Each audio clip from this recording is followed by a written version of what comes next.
Now we're going to talk space, the final frontier, and one where there is money to be made in everything from satellite technology to tourism. Yes, it seems over the next 3 years the government's planning on investing millions in the UK's possible first spaceport. And Sean's at the National Space Centre for us this morning, having a bit of a look round. Sean, morning to you.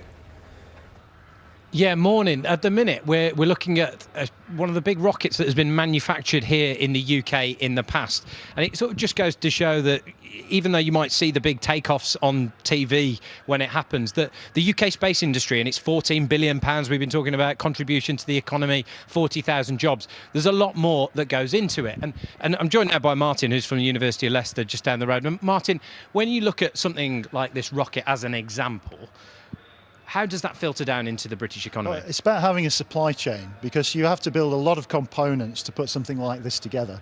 So you'll be bringing parts from all over the country, Bristol, Stevenage, hopefully Leicester. So parts of this were made in those places? Made in those places. And actually these rocket engines were tested on the Isle of Wight, and those test stands are still there even today.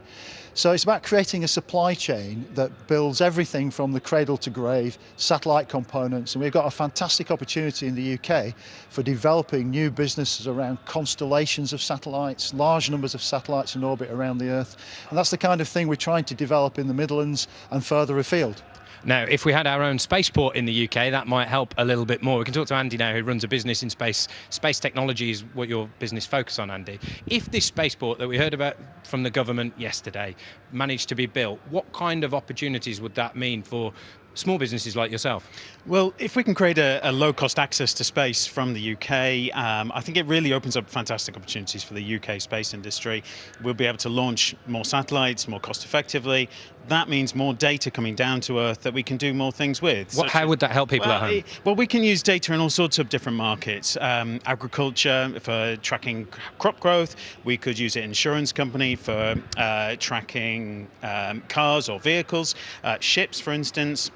It's a very big market for tracking maritime ships around the world. And I think the big growth areas in developing those data streams and then exploiting them. And Tamala, just before we go, to get into space, there's been some talk that there might be a bit of tourism, space tourism happening from the UK. If it was going ahead, would you be one of the first in the queue? I would absolutely be one of the people very keen to go. I wanted to be an astronaut. That got me into the sector, which I think is really amazing to see Tim Peake being that role model today. In our lifetimes, perhaps we will see human tourists going into space from the UK. And that carrot is important to people to see that might happen for the industry. Yeah, so I think something like the Spaceport has the potential to be a really nice landmark piece that keeps people in the UK and makes them realise actually you can have a career in the space industry, be it a space scientist, engineer, or even an astronaut, and you can work and live in the UK. Tamala, thank you. So there we go, Steph. That stuff you were saying about sending Charlie into space, it could be happening at some point in our lifetimes. We can all hope.